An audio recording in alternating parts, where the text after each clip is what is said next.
Hello and welcome back. It is absolutely beautiful July 6th morning out here. Heavy dew, but the sun is out and things are looking really nice. We did have some wild weather last night with the line of thunderstorms headed to the north of us, so that is where I'm headed this morning, up towards Carmangay to see if there's any hail damage in the area. There is a few reports, so I'm going to be checking in on that. But on the way, I'm still looking at some canola fields like this one behind me here, which is stagey and just starting to flower, so I still have to sweep it for bugs. Here's a canola field I found right along the 520, the gravel portion to the east of Barron's, and you can definitely see there was a bit of hail in here last night, so we do have some broken stems. There's lots of torn leaves on the ground here. Nothing too terribly severe. I've definitely seen worse.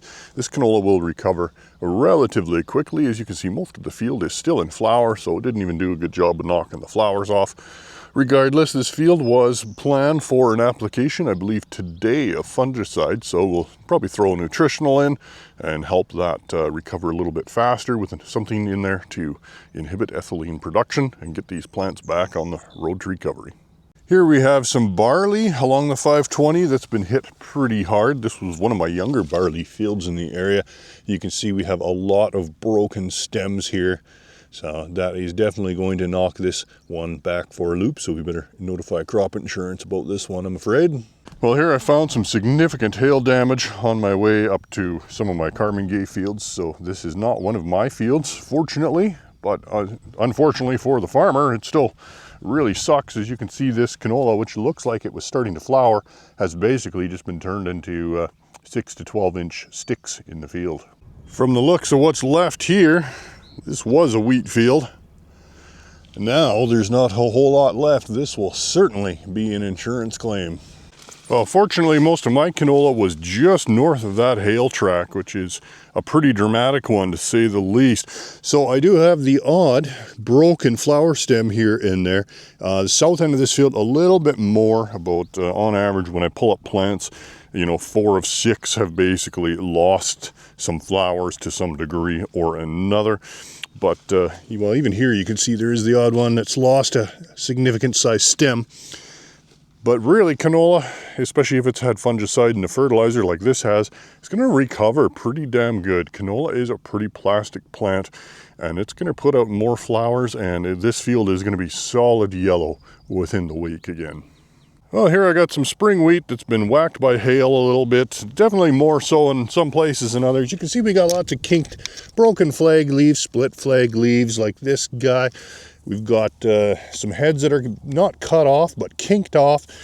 So really, we're only seeing a portion of the damage here now. Now these heads have emerged. These heads probably took quite a few hits from hail. And likely we're going to see some aborted florets in these. But because this is so new, like this is barely 12 hours old hail damage, you can't even see the bruises yet, but I'm sure we will in a few more days. Well, this poor field of corn has just gotten the rough end of just about every storm that's come through here. It's been, drowned out a couple times and been stunted and weather blown and eroded and sandblasted. And as a consequence, it has not really met the standard of knee high by 4th of July. Now, I guess a large part of that would depend on whose knees you're talking about. Mine are probably 40% longer than some others. This would probably be at Gary's knees, maybe even somewhere between his knees and his hips. He's pretty small. But yeah, it just depends on who visits the field. But as you can see, we've got a little bit of stress going on in here. You can see we got a couple plants here with some yellow top. So that usually means we've had some really good growing conditions, which we did up until last night. And that plant is growing so fast that it's just not able to produce chlorophyll fast enough to fill those newest leaves. Usually catches up after a couple days.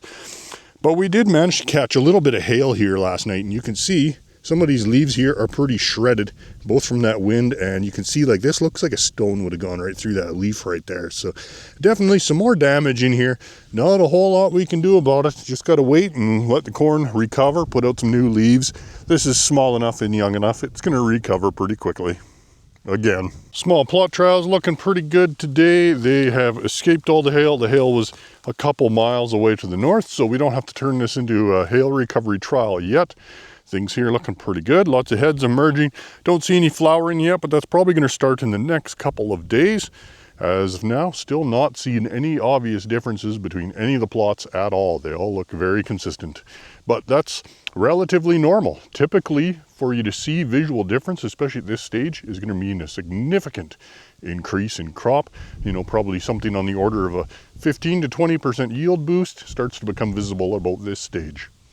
Every year I always get questions about why we're seeing patterning like this on some leaves, and it's basically the plant equivalent of growing pains. So usually it's when we have some cooler, cloudy weather followed by some really nice weather at critical stages of development, which in this case would have been when the flag leaf was still inside the stem. So this flag leaf basically was growing and developing faster than it was able to emerge, and that resulted in it bunching up and wrinkling up. And now we see that effect now and for the rest of the crop year. It really has no effect on yield. It's not a bad sign at all. It basically just means we had really good growing conditions and we were growing quickly. Well, it looks like there's a little bit of a separate hail event just on the south side of the 520 here, and this barley field definitely caught some damage here. So this is one of my fields. I'd say we're probably roughly 50% of stems have been damaged, broken, or twisted off. It's hard to tell what's happened with the heads here. You can see some of these heads have lost all their kernels, like this one here. Some of these might be bruised and might abort later, but are looking okay for now. So be interesting to see what ends up happening in here. You know, it's early enough in a field like this that a lot of these plants can produce a lot more tillers and make a lot more heads, but whenever they do so, it does push harvest staging back significantly. I feel like it's been years since I've had yellow peas so lush as this.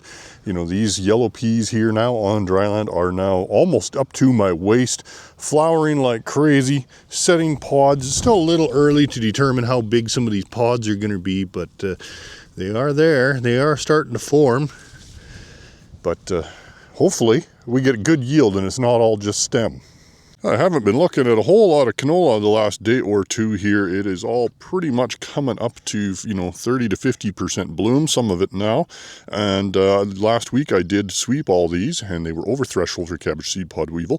And I had recommendations for fungicide and insecticide. A lot of it is just getting done either last night or today. So I'm kind of staying out of them for now because they have very fresh tire tracks, and I don't particularly want to walk through insecticide while wearing shorts.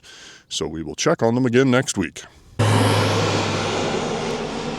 There goes West Wind Air Spray, spraying one of my pea fields out here. So these peas, we probably should have done them a week or two ago when they just started budding and blooming, but because of the weather, we really couldn't. The field was just too wet to get into, so we're doing it now. There's a few pods getting started in here, but so far disease load is quite light. There is a little bit of Mycosporelia here and there, but pretty few and far between, so hopefully now West Wind will have this field protected for the next couple weeks. So far this year, especially with all the recent moisture we've had in the last month or so, there hasn't been a whole lot of grasshoppers, but I am seeing the odd one in a field here and there, but really no visible damage on any of the flag leaves, anything like that. Typically thresholds for grasshoppers are, relatively high at this growth stage, and I'm just not seeing any. There is a few field margins here and there where there is some starting to develop, but so far pretty few and far between. Well, it's that time of the year again. As these crops start to head, especially barley, we are going to see smut start to develop. It's pretty common to find this pretty much any field with barley. You just got to walk long enough and you'll see it. It's always there. Our biggest preventative for that is a proper seed treatment, and that can really prevent it from getting out of control. Not a whole lot of foliar fungicides will have much effect on it. Well, my field of mustard over by Fort McLeod is looking absolutely spectacular. Every day there is more and more flowers in here. A lot of these flower heads now are approaching up to probably about 30 to 50% bloom. Looking great, smells even better in here. So not much we can do in here at this point. I still just like dropping in and taking a look at it. I was just changing the trap paper on this Life Scientific insect trap that I have mounted at this pivot point. As you can see by the suspension system, Southern Alberta winds have not been kind to the cables that were suspending it. But you can see, definitely did a pretty good job at collecting a whole lot of flies. I'm not seeing a whole lot of anything I would call a pest species in here, aside from a couple of moths. Mostly in here, we just have various species of flies and nymphs. So yeah, I'll have to actually check the software here one of these days and see what it's finding. Well, now's a good time for that annual reminder that if you have an agronomist regularly walking your fields, whether it's one of us or one of our competitors or anybody else, does not matter.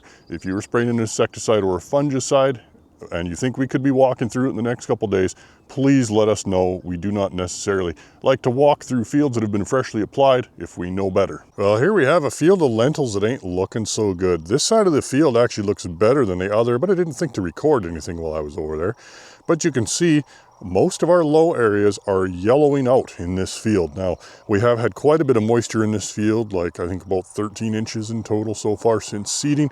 And this field, about 4 years ago, we had peas in here. We suspected there might have been a little bit of phanomyces in some of the low areas, and now it is certainly showing up in these areas. So once we dig up the roots, you can see we got a pretty good caramel color on them, and our root health is quite poor, and the plants are going down pretty quickly.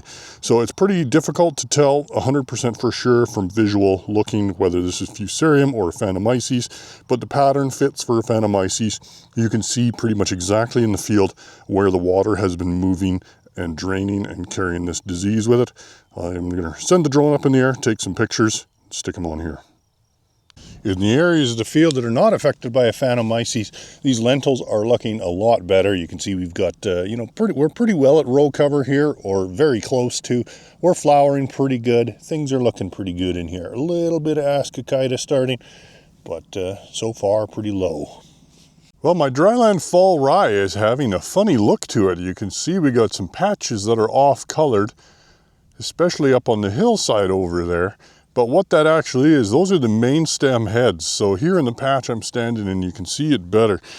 It actually, all the main stem heads are down lower in the canopy here, and these guys are starting to fill. So these are flowered, they are filling, so they are doing just fine. But now all of that late tiller growth that came since the rain is now in most spots over a foot taller, and some of it is just starting to flower. So there's going to be, some interesting staging differences going on here, but it's giving the field an overall really strange effect.